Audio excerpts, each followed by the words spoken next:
Question 1 says, the fourth and fifth terms of a geometric progression are minus 40.5 and 30 and 3/8 respectively. Find the common ratio. So first of all, let's just write down what the fourth term is in terms of A, your first term, and R, your common ratio. So the fourth term is AR cubed, and we know it is equal to minus 40 and 1/2.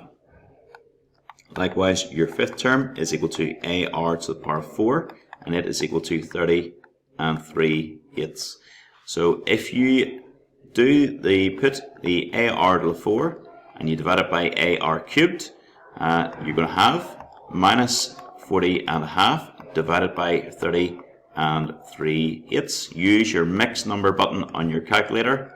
So use this one, and then you will, so you have to do shift and your fraction button to get that, and that will cancel out the A's, and also will leave you just with R is equal to, and if you divide the right hand side, you will get minus 3/4. So there is your common ratio. The next question says find the value of the first term. We now know what our common ratio is. So we use the fourth term, which was AR. And instead of R, I'm going to write my common ratio, which was minus 3/4 cubed, and it was equal to minus 40.5. That means A itself is equal to minus 40 and 1/2 divided by minus 3/4, and that is cubed. And when you do that out, you will get A is equal to 96. Next part says find the sum to infinity for this series. The sum to infinity, S subscript infinity, is equal to A over 1 minus R. So in this case, we now know what our A is. It was 96. We know what our R is. It was minus 3/4. So if you do that on your calculator, you can put it in directly as that, using your fraction button, using your brackets, and you will get 54 and 6 over 7. Question 2 part 1 is a product rule, but also it's got a function of a function. So I'm going to think of this as 2 bits. I'm going to have this bit, my 3x and 2x plus 5 all to the power of 4. So I have to differentiate this. So the way I do this, you could do your differentiate, let u equal 3x, let v equal 2x plus 5 to the power of 4. Or you could just think I'm going to differentiate the first, which is 3, and multiply by the second, which was 2x plus 5 to the power of 4. And then I'm just going to write down the first, which is 3x, and then differentiate the second. So I'm differentiating this bit here. So differentiate with respect to the power, first of all.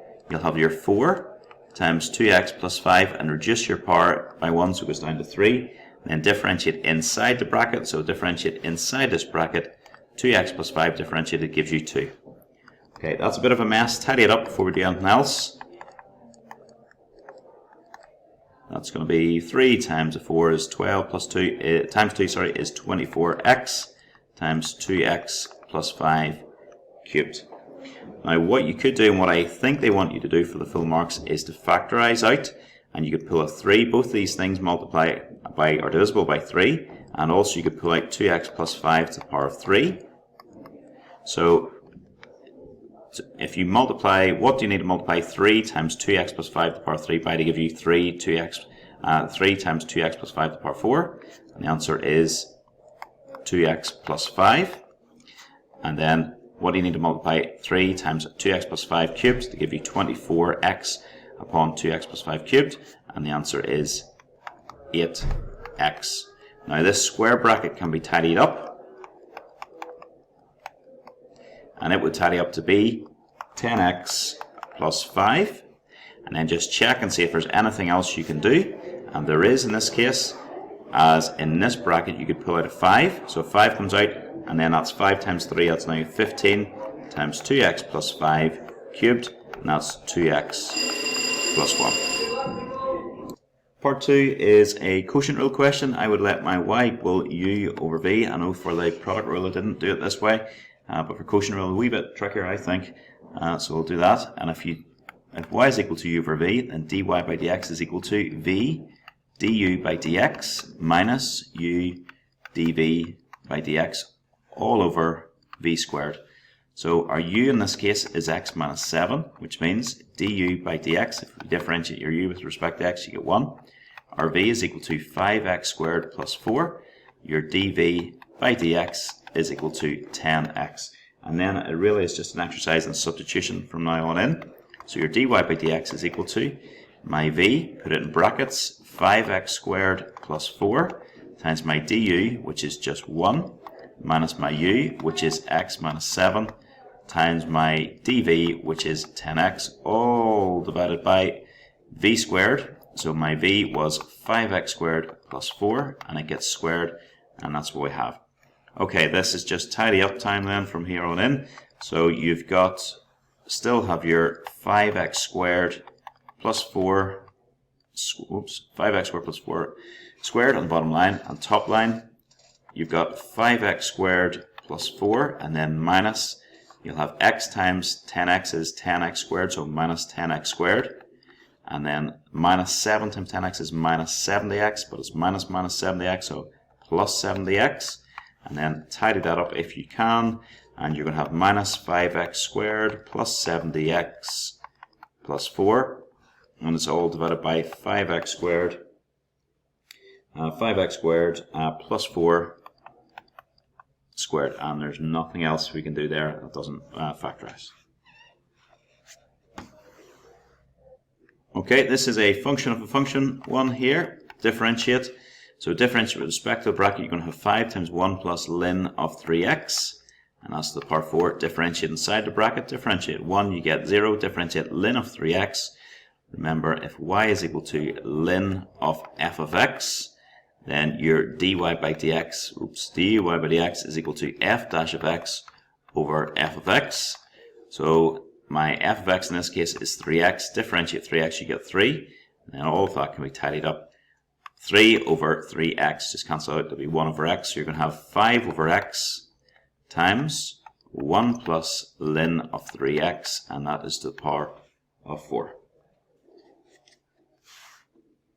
Question 3a is a proof. Work with one side and one side only. My left hand side, I've got sec of 2 theta cos theta. So I could write that as cos theta over, and sec 2 theta is the same as 1 over cos 2 theta. And then we can just work our way through this. There's 3 ways you can write cos 2 theta. I'll just write them down at the side. You've got cos 2 theta is equal to cos squared theta minus sine squared theta. It's also equal to 1 minus 2 sine squared theta, and the 1 for us is 2 cos squared theta minus 1. So we'll just rewrite our left hand side as cos 2 theta over 2 cos squared theta minus 1, and that equals your right hand side. Happy days, you know you've got those 3 marks. Okay, next question, very importantly, it says hence find the exact solution. So you're using what you've done before. So that implies you are to rewrite your left hand side as cos theta over 2 cos squared theta minus 1 is equal to 1. And then we're going to cross multiply. So you're going to have cos theta is equal to 2 cos squared theta minus 1. Bring it all to one side, put it equal to 0. And then that factorizes to be 2 cos theta plus 1 upon cos theta minus 1. Yep. And then we can tidy that up, or solve that equation, I should say. That means cos theta is equal to minus 1/2. We'll come back to that. And cos theta is equal to 1. And we're on this range. We'll sort the cos theta equal to 1. Cos is equal to 1 when theta is equal to 0, or else 360 degrees, but it's also 360 degrees. We're in radians, so 360 degrees is equivalent to 2 pi. So there's 2 of my solutions here. For this one, you've got to do your basic angle. Do your basic angle by doing cos of minus 1 of, ignore the negative, so just cos of minus 1 of 1/2. And your basic angle works out to be pi over 3. And now we're into our old cast diagrams. Lovely. We have got C, A, S, and T. And I'll just mark on, I don't really normally put these on, but I'll mark them on just to explain this. 0, pi over 2, pi, 3 pi over 2. And now you're going back to this and you're looking, my cos theta was negative, which means it's going to be, my angle is going to be, whoops, it's not going to be in there at all. It's going to be in the S and the T. And always put your angle with the horizontal. And what we have, sorry, that was 2 pi around here. So we have got the first angle, I'll just squeeze this in here, the first angle is going to be, that is pi over 3 short of a full pi. So on your calculator, pi minus pi over 3 will give you 2 pi over 3, and my second angle is pi over 3 plus a pi, and then that is going to be 4 pi over 3. And just write your answers. You've got 4 answers here. You've got theta equals 0, theta equals 2 pi, and these two as well. So I would just write those in ascending order just to be nice to the poor soul that has to mark it. And you will get your theta is equal to, so 0 radians, 2 pi over 3 radians, 4 pi over 3 radians, and 2 pi radians. Okay, three part B seemed to cause a lot of trouble. I don't really know why. It was just a bit of trig, but I think the diagram just must have confused people. But it really wasn't that difficult when we look at it. Okay, we've got a new ice cream shop is opening, and a designer has created a logo as shown in the figure below. The logo consists of 2 congruent triangles. So congruent means they are exactly the same size and shape, and together with the sector of a circle centered at O. And it gives you a few lengths here. So first of all, these are congruent. We will know that this wee bit here is going to be 30 centimeters. We'll just work out one of these. That's going to be 30 centimeters. That's also going to be 30 centimeters. And what else do we know? That means this angle, whatever this angle is going to be, I'm going to call it theta, is going to be the same as this angle. So I can use, well, what can I use? I can use something to find my angle theta. What else do we know? We know OD is 6 centimeters. And then we're going to investigate this triangle here. We're going to look at this triangle here and be able to use our cost rule, reverse process of cost rule to find the angle, and that will allow us to find theta. Okay, so I didn't even read what the question said. It said find the exact angle DOC. So if we're looking for this wee angle in here, but if we find theta and then we know, find this theta, then we know this one is the same, and we know they both add up to 180 degrees. So I'll just draw out the wee triangle I'm using.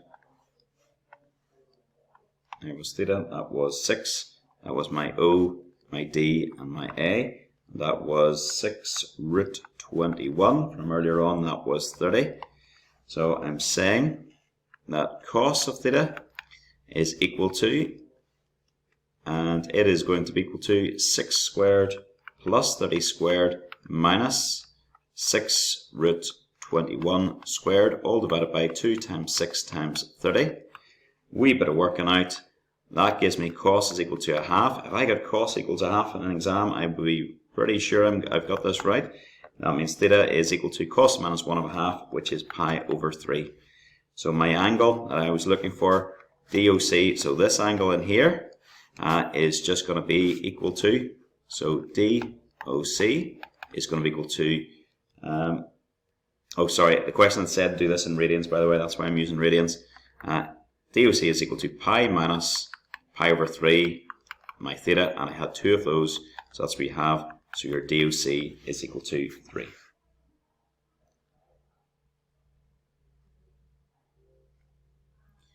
Okay, find the exact area represented by the ice cream as shown in figure 1. So the ice cream then,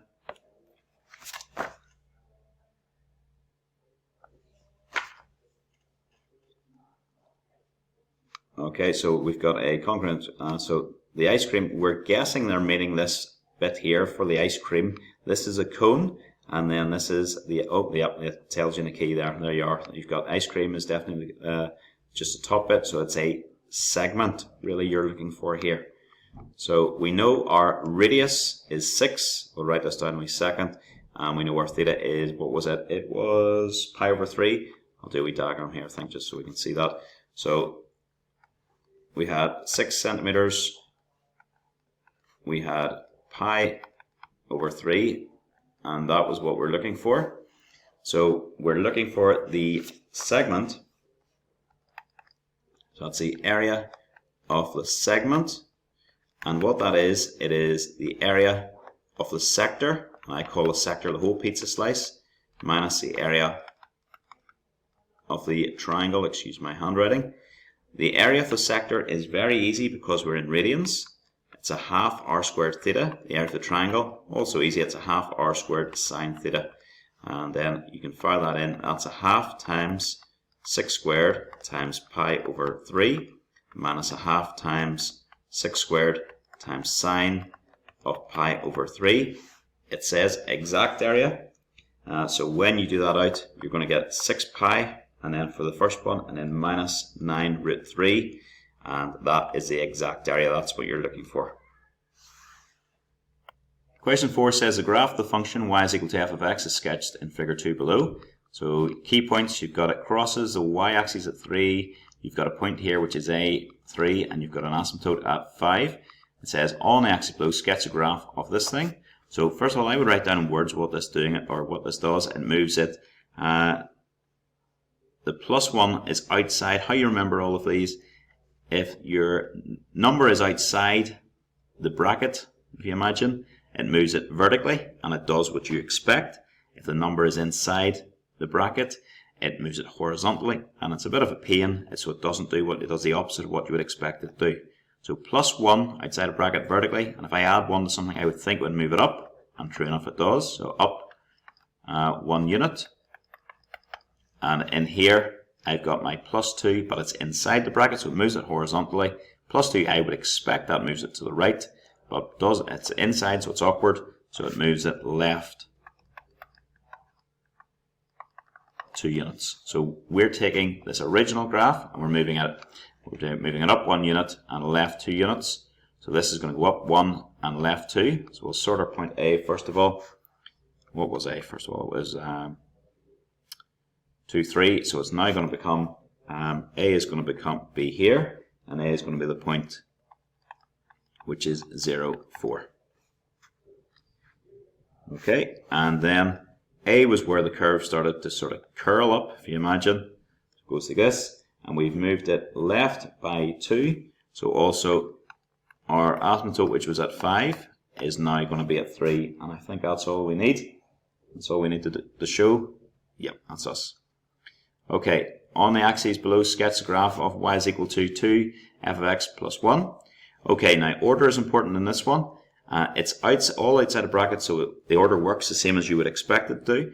So this one, I'm doing my 2 first, and then I'm moving it up. So it's I'm stretching the 2 outside. In front of the thing is a stretch scale factor equal to 2, and then you move it 1 up. So it's back to the original graph, which was this one. This is a bit awkward to show you here. So it's stretching scale factor 2. So first of all, this is moving up to, this 3 is going to move up to 6.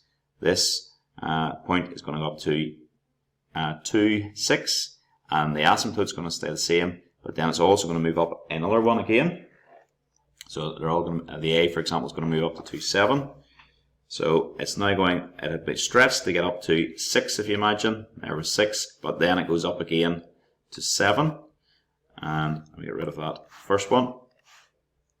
And my A had moved up to 2, 6, I think I said, but it's now moved up to 2, 7.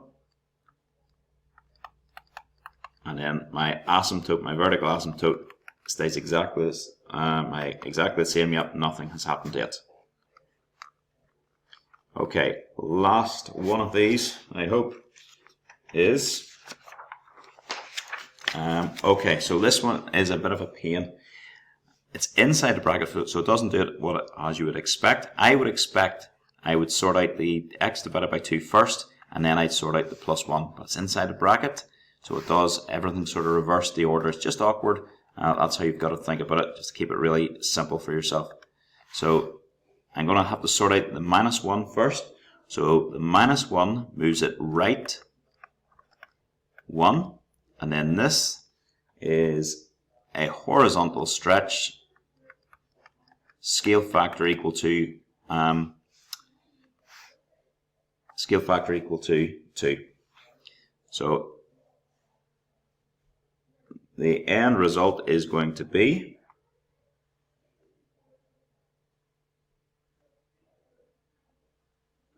dear, that's terrible.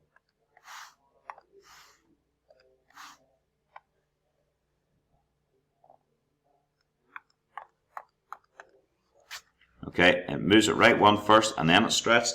So the point asymptote, which was at 5, moves right 1 first of all, so it goes to 6, and stretch horizontally scale factor 2, so that's now going to be at 12. My point A, which was, I've forgotten what my point A was, way back here. It was 2, 3. So 2, 3 is now going to be moved right 1 first of all, so it will now go to 3, 3, and then stretch horizontally, so that's now going to be 6A is now going to be 6, 3, and this is also your line, our vertical part of this is going to be 3. And so there we have it. Question 5 is a completing a square question. The function f of x is defined by minus x squared plus 3x plus 10, expressed as in the form minus of x minus a squared plus b. So I have just, first thing I have done is I'm going to isolate my terms containing x. I'm going to pull a minus outside them. So I'm going to have x squared minus 3x and then plus 10. So I haven't done any completing the square. And then I've got minus, and I'm going to complete the square inside this bracket. So I've got minus 3x. I'm going to add in half of my coefficient of x squared plus my 10. And, oops, that should be like that. And then because I've added that in here, well, I've not really added in, it's actually been taken away because it was a minus. I need to add that in at the end to keep these two lines the same. Then we can sort that out. That's minus, and this whole big bracket becomes x minus 3 over 2 squared. And then over here, do that in your calculator. 10 plus minus 3 over 2 squared is going to be 10 plus 9 over 4, which is going to work out to be 49 over 4. And that is it. That's the formula we wanted in. Happy days, we've done it. Okay, next part says state the range of the function f of x. So the range is the y values, what it covers basically on the vertical. So if you imagine this thing would have if you did a wee sketch of this, it would be a negative quadratic. Okay, it would be a negative quadratic, and at this point it would have its maximum, which would be 3 over 2 at 49 over 4, and it continues all the way down there, so it's anything below 49 over 4. So the range is f is less than or equal to 49 over 4, and just to be guaranteed to get my marks, I'm just going to write that as a mixed number, 12. F is less than or equal to 12 and 1/4. State the domain for which this thing is decreasing. I've sort of given the game away already. If I just sketch that again, and that was my 3 over 2, was it? And that was our 49 over 4. It's decreasing from here to the right. Okay, it's going down in those bits, so it's decreasing there. So it's decreasing for x is greater than 3 over 2. It can't be greater than or equal to, because at 3 over 2, if you imagine here, it's not decreasing, nor is neither decreasing or increasing. It's a stationary point here. So it's you definitely cannot have the equals bit here for this one. Right, next thing says, given f of x is equal to minus x squared plus 3x plus 10, and g of x is equal to the modulus of this, sketch a composite function g f of x on the axis below, showing clearly any key points. Right, so first of all, what is g f of x? G f of x is equal to g of your f of x, which is equal to g of your fx. What is your f of x? Minus x squared plus 3x plus 10, which means the modulus of that thing, minus x squared plus 3x plus 10, the modulus of that thing. Now let's just sketch that again. The actual f of x. So y equals f of x. I would do that down below. I'm guessing this is why they're giving us so much space to do this. So if you needed this working out, that was your point. I'll write it in decimal form this time to make it a wee bit easier for myself. That's 1.512.25. And if you put x equals 0, it'll cross at 10. And to get these points, I've got these worked out already, but I'll show you how I've done them. To get those 2 points where it crosses, so get that point and that point, I just put f of x equal to 0. So to find out where it crosses, so 0 is equal to minus x squared plus 3x plus 10, which is the same. I'll bring that to the side. I think I can factorize this, can I? Let's hope so. And then that's going to be, yep, x minus 5x plus 2 is equal to 0. So x equals 5, x equals minus 2. So that's where I got those. So then I can sketch my graph well. It crosses, what have I forgotten that already? Minus 2 and 5. Minus 2 and 5 is where it would have crossed. It crosses at 10. This is where you have to do it. If you do a decent sketch, it makes life a lot easier. So you're not, it is a sketch, but do it quite well. So my 2, for example, would be here, and my 5 would be here. So it's minus 2 and 5, and then it makes more sense when you draw the thing, because there was a 10 here, and then there was like a maximum point at 1.5, 12.25, and it went like this. Okay. The other bit of the graph, I'm going to do it dashed. It would have continued on down, but anything that's underneath the graph, do it dashed, as modulus means it gets reflected up. So it sort of looks like this. Okay, I think this one here I could have done with making it a wee bit more rounded. I will do that now.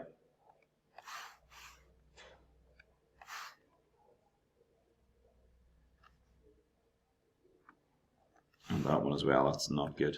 I have done that one. I do apologize. There we are. That's your g of f of x. Question 6 is a partial fractions question. You write it as x plus 5 over 3 minus x and 3 minus x upon 1 plus x squared. So a tricky enough one to do. That's going to be a over 3 minus x plus b over 1 plus x plus c over 1 plus x squared.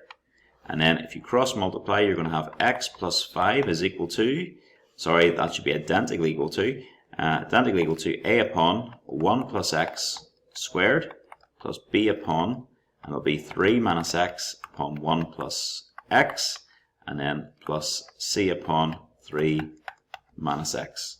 And I'm going to just say let x equal minus 1. On the left hand side you'll have 4, and then the first 2 will cancel out, just leaving you 4c, yep, which means your c is equal to 1. So I found my c already. I'm then going to let x equal 3. So let x equal 3.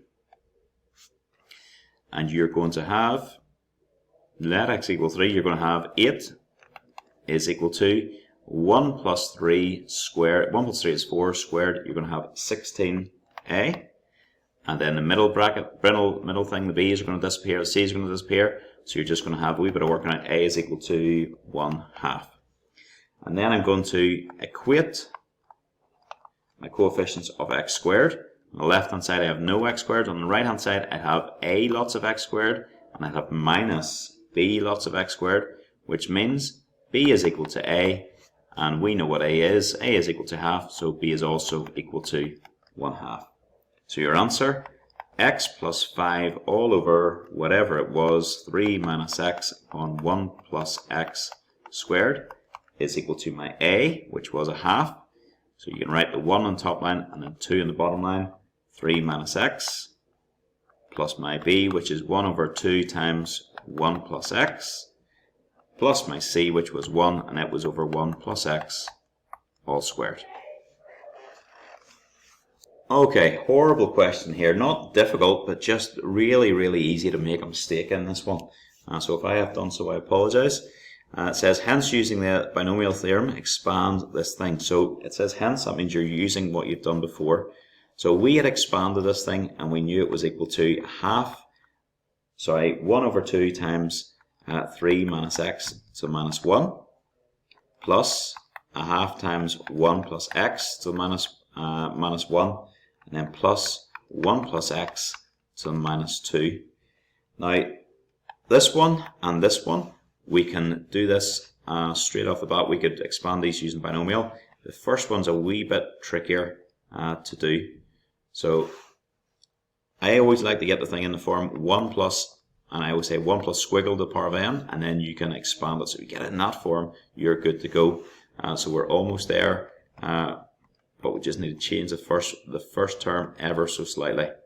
So this one, you could pull out a 3 if you imagine here. You're going to have a half times, pull a 3 out, side, I'll put this inside a bracket, and that's times then 1 minus x over 3. This whole thing is the power of minus 1. We still have this, a half times 1 plus x to minus 1 plus 1 plus x to minus 2. I'm not doing any expansions at the minute, I'm just sorting this out. And that really is a half times 3 to the minus 1 times 1 minus x over 3 to minus 1, and then plus a half times 1 plus x to minus 1 plus 1 plus x to minus 2, and then 3 to the minus 1 is 1/3 times a half is 1/6. So really you've got 1 over 6 times 1 minus x over 3 to the minus 1 plus a half times 1 plus x to minus 1 plus 1 plus x to minus 2. Now all three of these bits we can now expand, and we're going to expand. I'm going to show you how I remember this thing. As I mentioned squiggle earlier on, 1 plus squiggle, so as long as you get it in that form to the power of n, is equal to, and I've just learned this off, 1 plus n times whatever the squiggle is, plus n times n minus 1 times whatever your squiggle is squared, divided by 2 factorial. And we only needed to go as far as the nth term. I'm just going to show you one more just in case you're doing another question.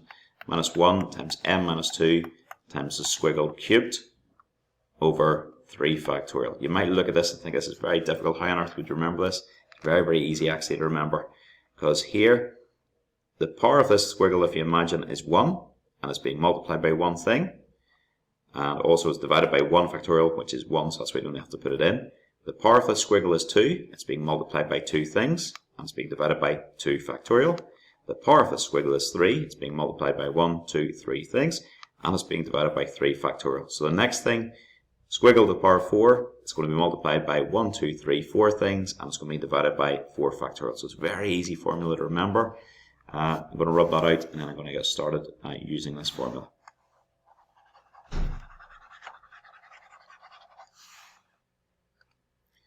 Okay, right, this is just going to be a mess doing this out, unfortunately. So I'm going to do a line at a time, I think, to do this. So I'm working down the page, so I'm going to do the 1/6 times this one first.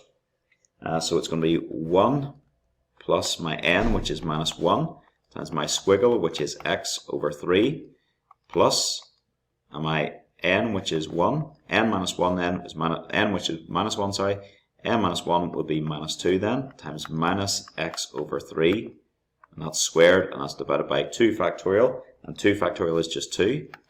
I would just put in a wee dot, dot, dot. It does go on, but we don't need it. And we don't need to show it, we're only going up to the quadratic. My next term, so this is me doing the half times 1 plus x to the minus 1. So I've got my half times 1 plus my n, which is minus 1, times my squiggle, in this case, which is x, plus minus 1 times minus 2 times my squiggle squared, and divided by 2 factorial, which is 2, again, plus my dot, dot, dot.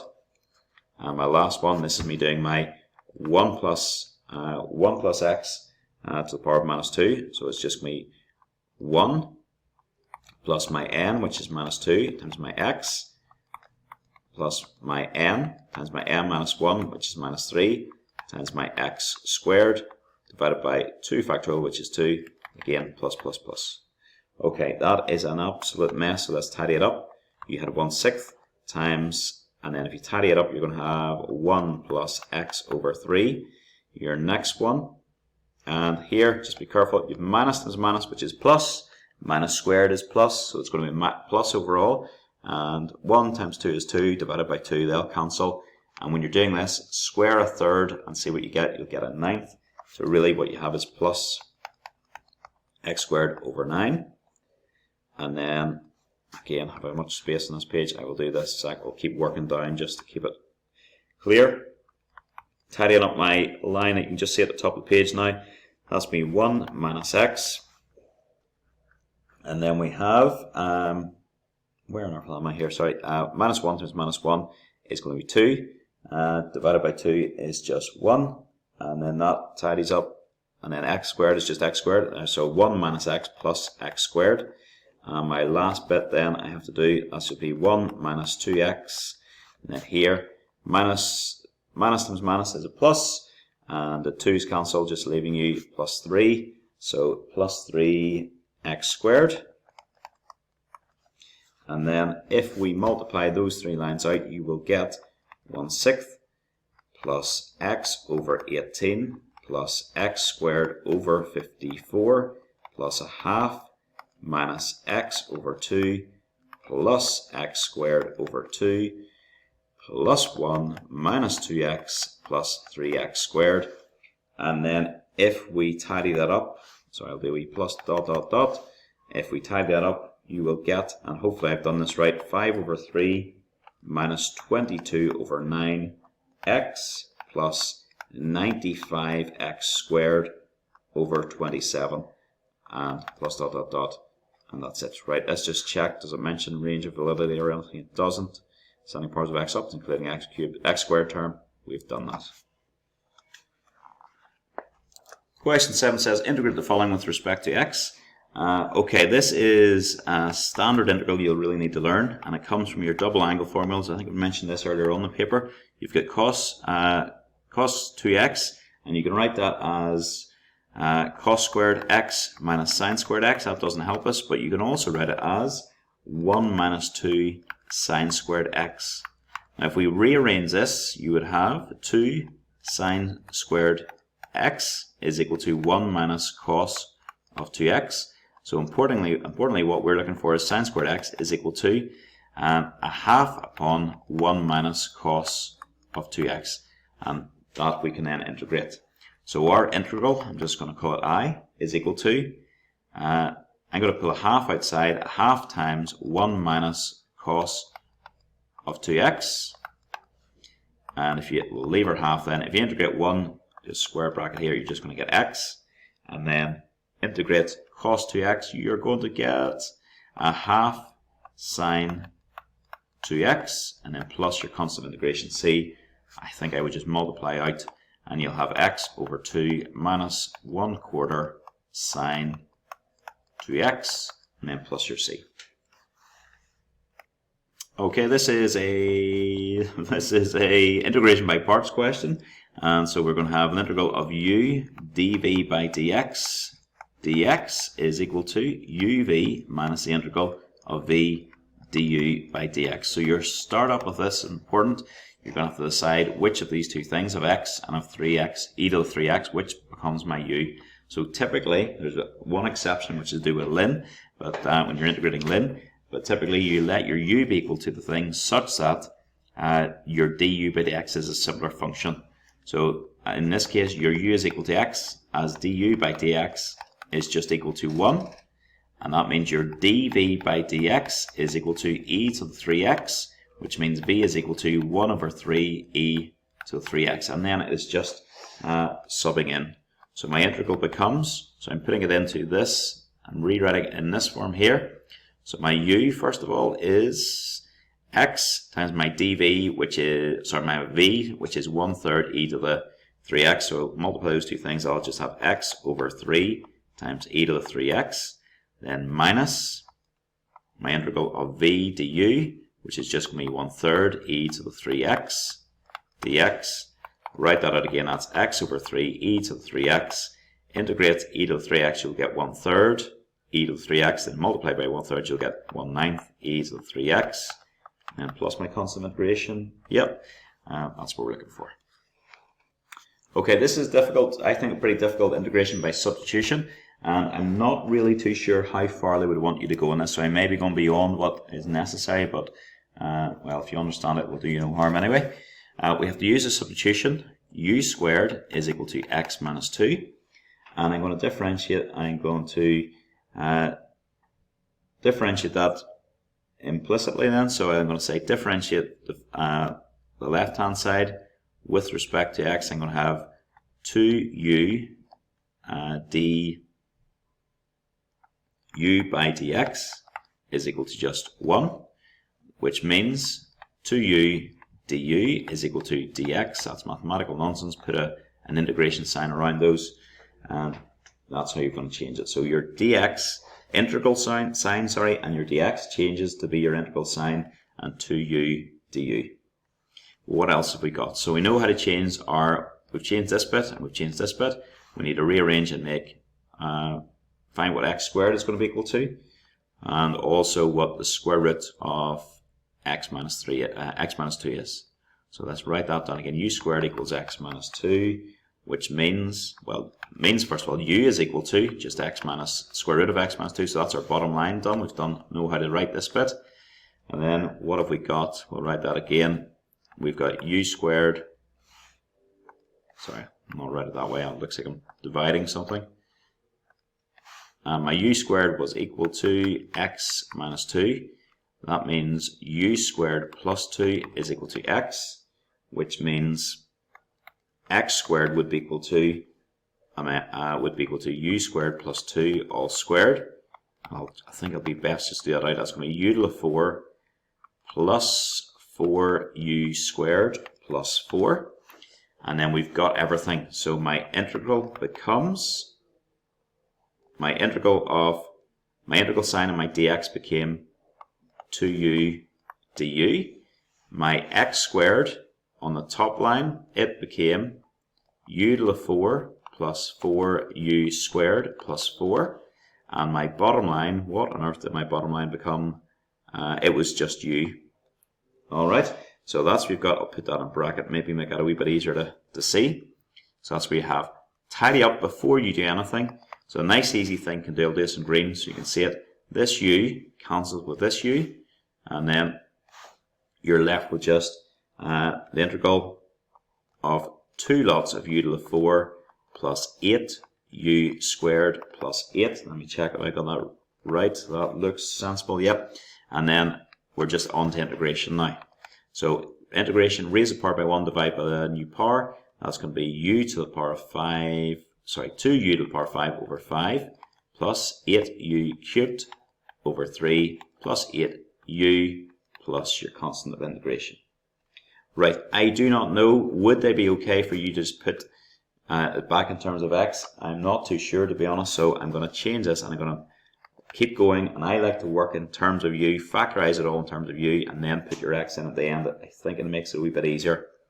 So I'll write this one over 1, and the reason I'm doing that is I'm going to take a common denominator first of all. My common denominator is going to be 15. So this first term was divisible by, had a denominator of 5, it needs to be multiplied by 3 to give it to 15, get it to 15. So the top line gets multiplied by 3, so it'll be 6u to the 5. This 3 here needs to be multiplied by 5, so my 8 gets multiplied by 5, so it's going to be 40u cubed, and the 8u gets multiplied by 15 to give you 120u, and plus c. Now what I would do with factorize this thing and see what I get, well, I can definitely pull out a 15 on the bottom line. Top line is definitely divisible by 2, and also I can take out a u, which leaves me with 3u to the 4 plus 20u squared plus 60, and then plus my constant integration. And then from here I could put it back in terms of everything else. So we knew earlier on u is equal to, I'll write that down here so we can see it, u is equal to the square root of, what was it? Get rid of that. U is equal to the square root of x minus 2. If I had new memory, it would be great. X minus 2, and u squared is equal to x minus 2 then, and u to the 4 then would be equal to x minus 2 squared. So all the bits we have in terms of u we can rewrite nicely as brackets. So that's going to be 2 over 15 times u, which is the square root of x minus 2. Then inside this bracket we had 3 lots of u to the 4, so that's 3 upon x minus 2 squared. we had 20 lots of u squared, which is x minus 2, and then we had plus 60, and then we had our c. So I think I would just tidy up as 2 over 15 times the square root of x minus 2, and then in here I have 3 lots. Do that out, x minus 2 squared, you're going to have x squared minus 4x plus 4 plus 20x, oops, sorry, that's in a bracket, plus 20x minus 40 plus 60, and then plus your c. Tidy up again, you'll have 2 over 15 times x minus 2, and I'll just do this out, 3 times x squared, and then you've got 3 times x, so 3 times minus 4, which is minus 12, plus 20 is going to be, 20x, sorry, is going to be 8x, and then you've got 3 times 4, which is 12, and we've also got a minus 40 and a 60. 60 minus 40 is 20, plus 12 is going to be 32. And I don't think that factorizes. We'll leave it as that. I think that's as good as we go. Check that just in case that factorizes. If it does, it does. That's it. Question 8 says the ambient temperature of a restaurant remains constant at 20 degrees. Theta is the temperature of food t minutes after leaving the kitchen, and the rate of change in temperature can be modeled by the following differential equation. d theta by dt is equal to minus k upon theta minus 20. Given a food leaves the kitchen with temperature of 140 degrees, find theta in terms of k and t. Okay, we're going to separate the variables first of all. So we had d theta by dt is equal to minus k times theta minus 20, and we want to get your theta terms in front of d theta. So this thing is multiplying, it's going to come across and it's going to divide. So you're going to have 1 over theta minus 20 times your d theta by dt, but the dt moves across and it's minus k times dt, if you imagine, and then put an integration sign around that. Integrate the left hand side, you're going to get ln of theta minus 20, put that in bracket, is equal to minus kt plus c. So you can do your inverse ln, so theta then minus 20 is equal to e to the minus kt plus c. And a lovely wee trick here is letting your a equal, capital A equal e to the power of c. So this thing then could be rewritten as e to the c times e to the minus kt. But you now have said that e to the c is equal to a, so it's a times e to the kt. And what, oh, is there a minus in there? I've forgotten. There is indeed, that's minus kt. And then we could bring our theta across. Would I even bother bringing my theta across? I don't think I would at this stage. I will work with this. Okay, so you're told in the question that it leaves the kitchen initially with a temperature of 140 degrees. So put those in. So sub those in. That means theta is equal to 140. 140 minus 20 is 120. It's equal to a times e to the power of minus k times t, which is 0. Anything to the power of 0 is 0, which means, sorry, anything to the power of 0 is 1, which means 120 is equal to a times 1. So a is equal to 120. Once you have found a constant in mathematics, you rewrite your equation with your constant in it. So it's theta minus 20 is equal to 120 e to the minus kt. And then, what does it say? Let's do find theta in terms of k and t. Okay, we haven't quite done that. To get your full marks, bring that 20 across just. So that's what you have got. Part 2 says a food critic visiting a restaurant notes that it takes 2 minutes for her food to arrive and records a temperature of her meal as 75 degrees. Andrew is a chef in a restaurant. He believes that food from his kitchen should be served to customers at a temperature of at least 60 degrees.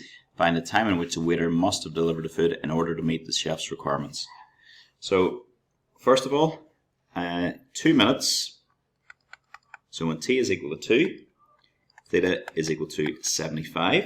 So we're going to put that back into our equation. Remember what our equation was? It was theta is equal to 20 plus 120 e to the minus kt.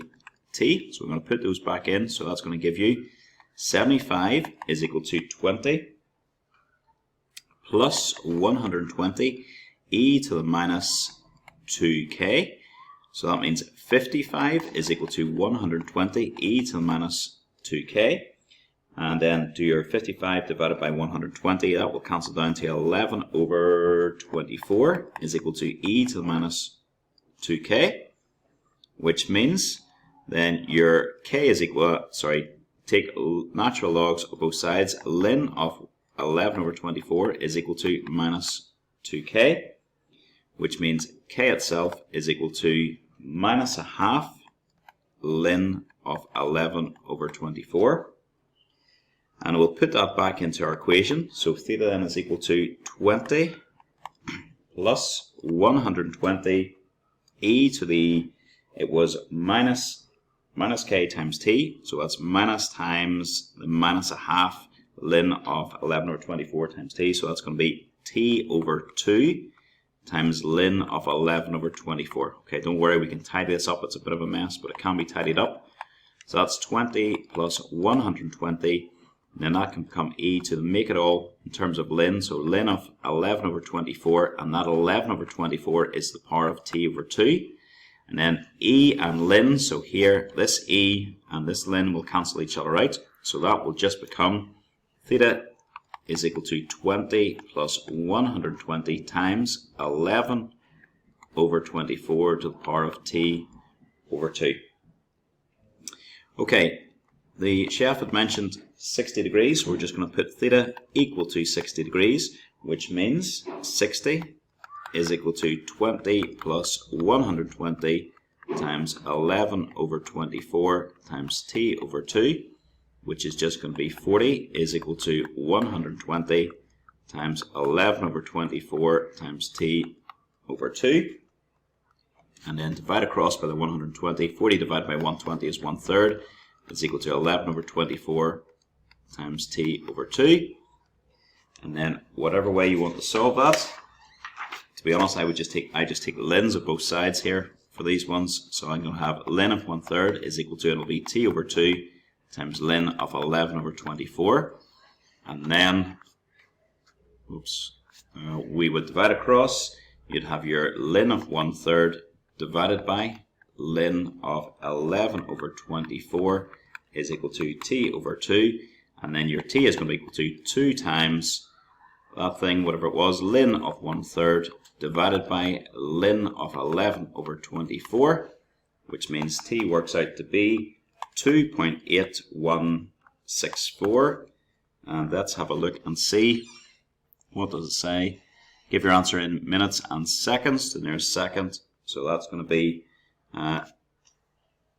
multiply that by 60 and take away the 2. Just find out what 0.8164 is in minutes. So multiply that by 60 and you're going to get 2 minutes 49 seconds to the nearest second. Question 9 is implicit function, and we have to find the equation of normal. When you hear normal, you should think gradient, and so we're going to find the gradient, find dy by dx of this thing. So differentiating, I'm just going to write down x squared y plus 2x squared is equal to 10y plus 4. So differentiate, you're going to get, so differentiate x squared with respect to x, you're going to get 2x, and then write down the second term, and then we'll write down first and differentiate the y, you'll get dy by dx.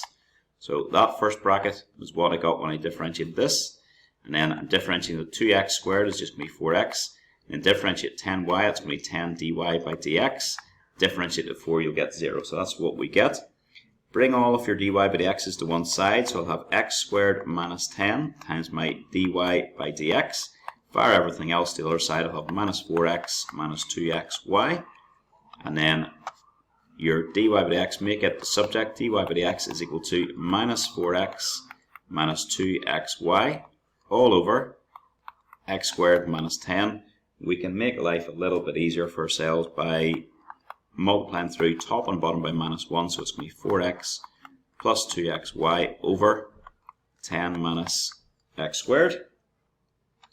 And then it mentioned when x is equal to 2 and y is equal to 0, so at the point, what was the point? root 2, sorry, 0. So your dy by dx would be equal to 4 root 2 over 10 minus root 2 squared. So it's going to be 10 minus 2, which is going to be 8. Get rid of that. 10 minus 2, which is just going to be 8, which works out to be root 2 over 2. Okay, that is your gradient of your tangent. Therefore, your gradient of your normal is a negative reciprocal of that, so it's going to be minus 2 over root 2. And minus 2 divided by root 2 would actually just be root 2, so it's minus root 2 is what your normal is. So let's rewrite your normal then. The equation of your normal is y is equal to minus root 2x plus c. And then we want to sub in our point. So our point is, again, root 2, 0. Can I just read this question again? Leave your answer terms. Find equation of the normal curve at the point. Yep. Okay, so sub that in. That's going to be 0 is equal to minus root 2 times root 2 plus c. So 0 is equal to minus 2 plus c. So your c is equal to 2. And then just put that back into the equation. Here, I'll just do that here. So my answer, we just want it in that form. So it's y is equal to minus root 2x plus 2. And again, just check that's the form we wanted. Yes, lovely. And that is us. Okay, question 10 says, figure 3 below shows a graph of the parametric equations x equals cos theta, y is equal to sine 2 theta. And what you've got to do is show that dy by dx is equal to this thing. So let's just write down x is equal to cos theta. What was my y? It was sine 2 theta. So dy by dx is equal to dy by d theta times d theta by dx. So we can just do those things. So dy by d theta would be equal to 2 cos 2 theta, and d theta by dx would be 1 over, and then differentiate your x with respect to theta, you're going to get minus sine theta. So it is equal to 2 cos 2 theta, sorry, minus that over sine theta as required. Okay, next bit says determine the values of theta for the 4 stationary points. So we're just going to say put dy by dx equal to 0, which means 0 is equal to our thing that we've just found, 2 cos 2 theta over sine 2 theta, which really is the same as just your minus, that was a minus 2 cos 2 theta. So minus 2, really that's the same as minus 2 cos 2 theta is equal to 0. And remember, we were doing that on 0 is less than or equal to theta is less than or equal to 2 pi. So you have to double your, we'll sort that out first. That's 2 theta is equal to 0. But it's then, you double your middle bit, your theta is doubled to 2 theta, so it goes to 4 pi. Okay, right, when is theta equal to 0? That means 2 theta is going to be equal to, it would be pi over 2 would give you cos of pi over 2 would give you 0. Also 3 pi over 2. So that's in one revolution. Add 2 pi to both of those, you're going to get 5 pi over 2, and you're going to get 7 pi over 2, which means theta is equal to pi over 4, and 3 pi over 4, and 5 pi over 4, and 7 pi over 4.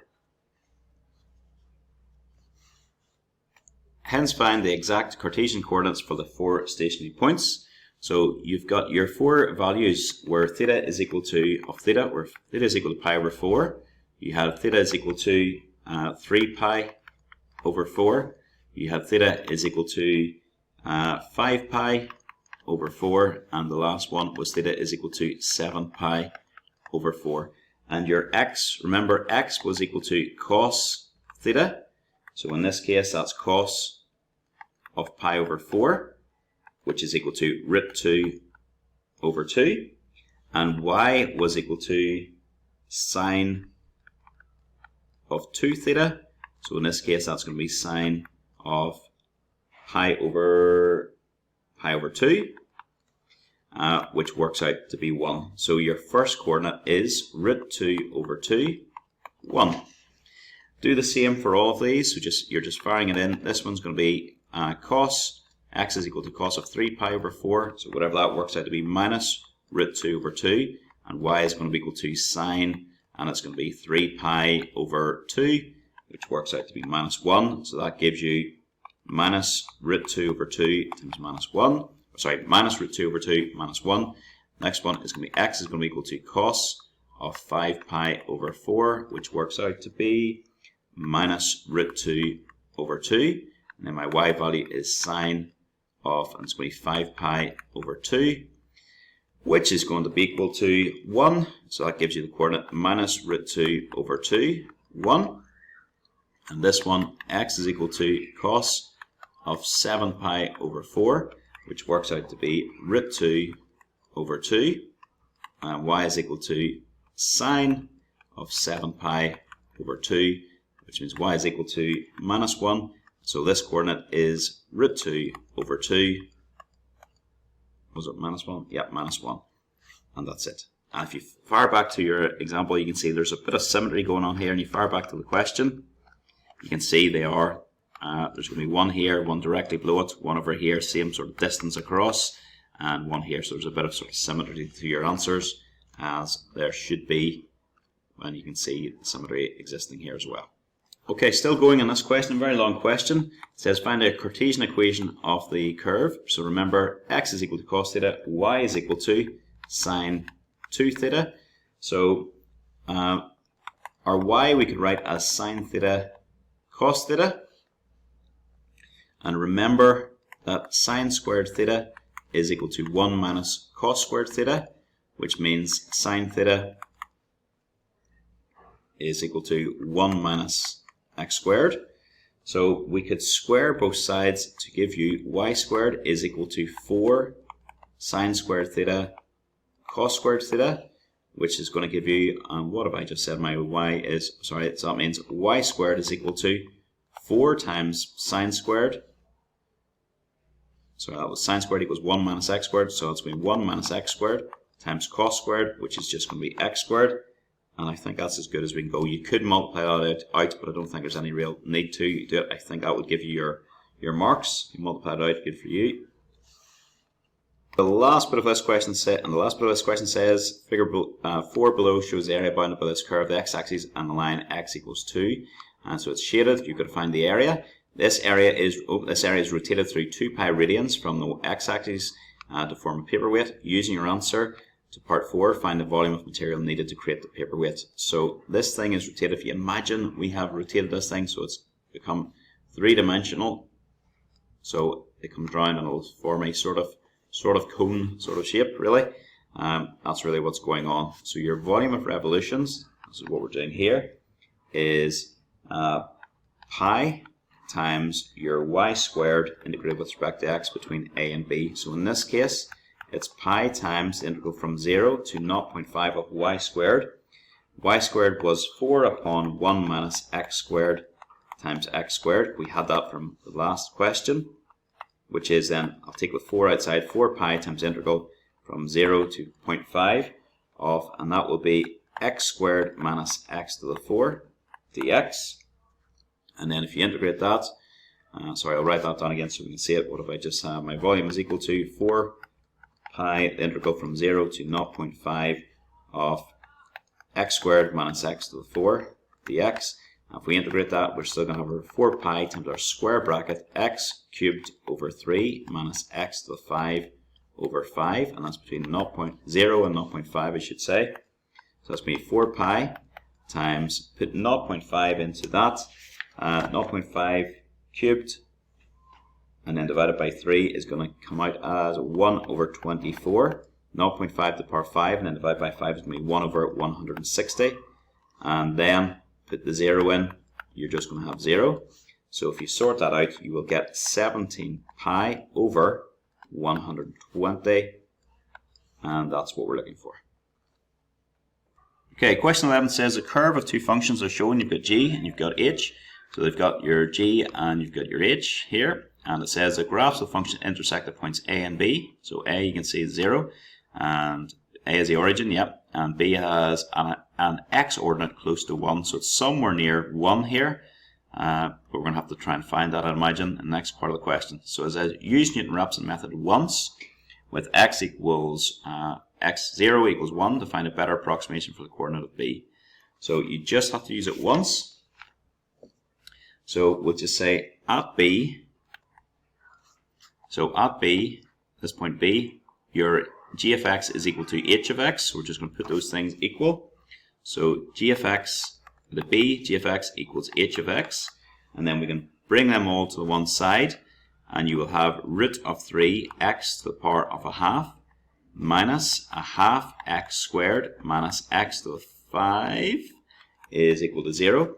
And we're going to say let f of x equal, whatever that was, root 3 of x to the half minus a half x squared minus x to the 5. And then we also need to differentiate that as part of our Newton-Raphson. So f dash of x will be equal to root 3 over 2 times x to the minus a half. And then that's going to be minus x minus 5x to the 4. And then your better approximation, x of n plus 1, is equal to your x of n, your current approximation, which I think for us was 1, times f of xn over f dash of xn.